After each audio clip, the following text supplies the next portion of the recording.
Hey everyone, welcome back to the deep dive. You know, we get a lot of questions about speaking English. Yeah. I mean, it seems to be something that a lot of our listeners are like really looking for help with. Yeah, for sure. So many people reach out and they're like, I understand a lot. Like I can read, I can even, do some of the grammar stuff. Right. But when it comes to actually opening my mouth and speaking, Yeah. that's where I freeze up. Right. Or I can't find the words. Uh-huh. Like, does that sound familiar to any of you out there? Absolutely. And it's super common. There's this gap. There's Yeah. this gap between, understanding it and then actually using it. Yeah, totally. And that's what we're diving into today. Okay. We want to give you guys some really practical stuff that you can use right away, like starting today, to improve your English speaking, to feel more confident when you speak, Yeah. and to really just get over that fear or those hurdles or whatever it is that's holding you back. Yeah. So let's just jump right in. Okay, let's do it. So I guess the first thing we need to think about is, what makes speaking English so hard in the first place? Right. Yeah. What are those common things that people struggle with? I think the first one, and everyone listening has probably felt this, Yeah. is the fear of making mistakes. Oh, yeah. Huge, right? Yeah. You're so worried about saying the wrong thing Mm-hmm. that you don't say anything at all. Right. And I think that comes from wanting to be perfect right away, which Right. is, it's not really how we learn anything, is it? No, not at all. No, you have to be willing to make those mistakes. You have to be willing to put yourself out there and just try. Yeah, definitely. And I think that feeds into the second one as well, which is this lack of confidence. Oh yeah. Because, you might have all this knowledge, Right. but then when it comes to speaking, you just don't feel confident. Right. It's almost like all that knowledge just disappears. Exactly. Yeah. And that confidence comes from, doing it over and over again and those positive experiences, not from being perfect, but from just trying. Yeah, for sure. And then the third one, another really common one, is not having enough vocabulary. Yeah. Like you have the thought in your head, Uh-huh. but you don't know the words to say it in English. Right. And that can be really frustrating. Oh, it's so I frustrating. mean, because it can stop you from taking part in conversations, which then, like we said, makes you less confident. It's all connected, isn't it? Yeah, for sure. It all kind of feeds on itself.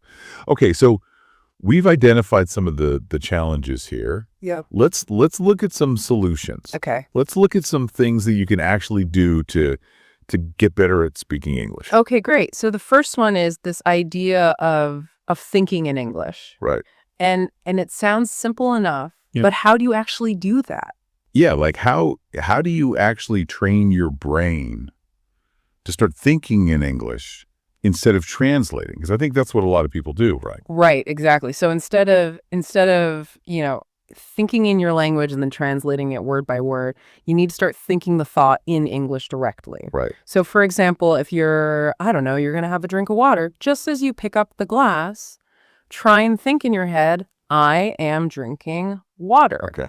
So you're making that link between the action and the words without having to translate. Right. So you're not going from your native language into English. You're going straight to the English. Exactly. And I think the cool thing about this is that the more you do it, the easier it gets. Right. It becomes more natural. Like every time you do it, you're making those connections in your brain stronger. Yeah, I like that.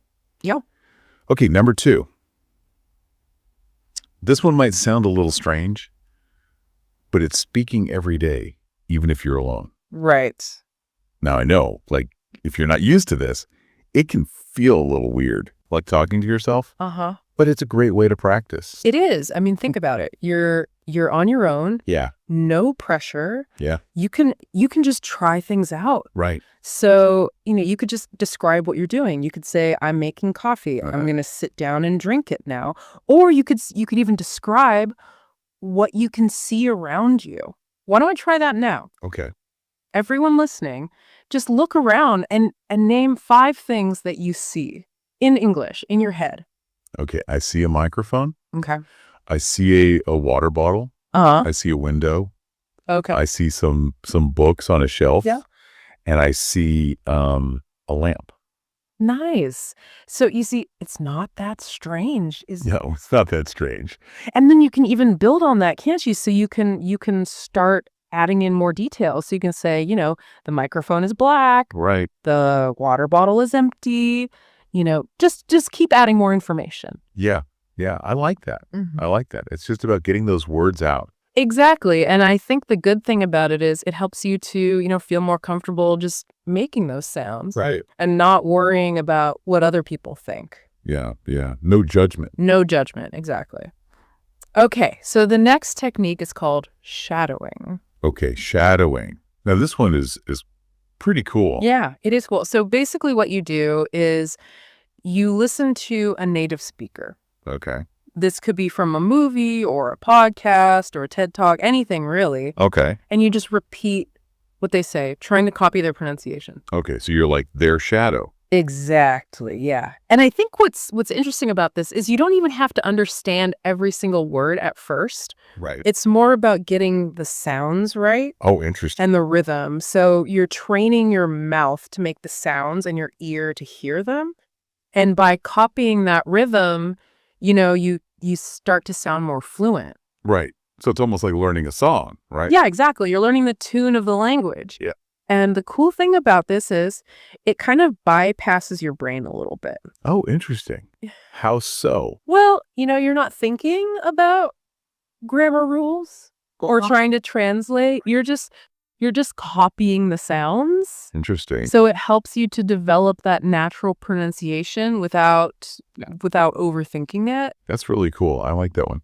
Okay, the next one is learning phrases, not just words. Yes. So why is that so important for speaking? Well, when you learn phrases, you're not just learning the words, you're learning how to put them together. Right. So, for example, instead of just learning the word excited, you could learn the phrase, I'm so excited about this. Okay. So you're learning the grammar without even realizing it. Right, and you're learning it in context, right? Exactly. And it means that when you want to say something, you don't have to think about each word individually. You Right. can just use the whole phrase. Makes you sound more natural. Yeah, definitely. And, it really helps with fluency as well because you're not stopping and starting all the time. Right. It just flows. It just flows. Yeah, exactly. So speaking of speaking, the next tip is to find some people to talk to. Right. Join some English conversations online. Yeah, there's so many apps and websites for this now. Oh, yeah. Tons of them. Like there's HelloTalk, Tandem, Speaky, and so many more.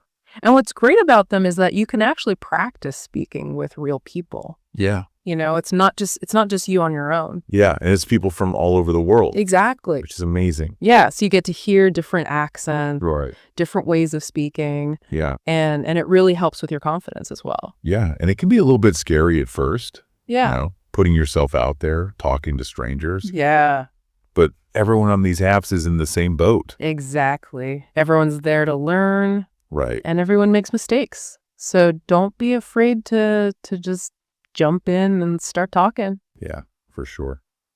Okay, the next technique is a little bit different. Okay. It's reading and listening at the same time. Right. So what we mean by this is you could find an audiobook Uh-huh. and then you get the actual book as well. Right. And you read along while you listen. Okay. Or you could watch a video with subtitles and read the subtitles while you're watching. Okay. So why is this good for speaking? Well, it helps you to connect the written word with the spoken word. Right. So you're seeing the word Yeah. and you're hearing the word At the same time. at the same time. So you're learning how to pronounce it correctly. Right. And it also helps you to understand how sentences are structured in spoken English. Okay, so you're getting that rhythm again. Yeah, exactly. And I think this is a really good way to move from, passive understanding, which is what you do when you read, Right. to active speaking, which is what we're aiming for. Yeah. Okay, and the last technique we're going to talk about today is recording yourself speaking.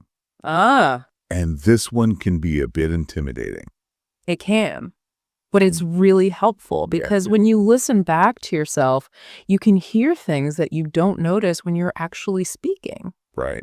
So you might notice that you're mumbling Right. or that you're speaking too fast Right. or that you keep making the same mistakes. And once you know what those mistakes are, you can start to work on fixing them. Yeah. And I think it's really good for tracking your progress as well, isn't it? Oh, yeah. Because you can listen back to the recordings that you made, a few weeks ago or a few months ago, Right. and you can hear how much you've improved. Yeah, that's a great idea. Okay, so we've talked about a lot of different techniques. We have. But you mentioned earlier that mindset is really important too. It is. So how can someone who's just starting out, how can they build their confidence? Well, I think the most important thing to remember is that you don't have to be perfect. Right. No one is perfect. Yeah, and even native speakers make mistakes. All the time. Right. We say up and ah, and we get our words mixed up. Yeah, for sure. So don't let that fear of making mistakes stop you from speaking. Yeah, that's such good advice. Just get out there and start practicing. Yeah, exactly. Just start. And you know what? Every time you speak, you get a little bit more confident. Yeah. It's like anything, the more you do it, the easier it gets. Exactly. So we have a little challenge for you guys today. Okay, what is it? As soon as you finish listening to this deep dive, I want you to take 30 seconds Okay. and record yourself speaking English. Right. It can be about anything. It can be about your day. It can be about your goals. It can be about, something you've read recently. Right. Just talk. Okay, easy. But don't worry about making it perfect. Yeah, just get those words out. Exactly. And then try and do this regularly. Yeah. Maybe once a day, Uh-huh. maybe a few times a week. Just get used to hearing yourself speak English. Yeah. And I think you'll be surprised how quickly your confidence grows. Yeah, for sure. And if you found this deep dive helpful, we'd love for you to share it with anyone else you know who's learning English. Yeah, definitely. Let's all help each other out. Spread the knowledge. Exactly. So keep learning, keep practicing, and keep speaking English. And now, here's a final thought for you to consider. Okay. Out of all the techniques that we've talked about today, which one do you think you're going to try first? And what's one small step that you can take today to actually put it into action? All right, guys, that's all for this week. Thanks for tuning in. See you next time. See ya.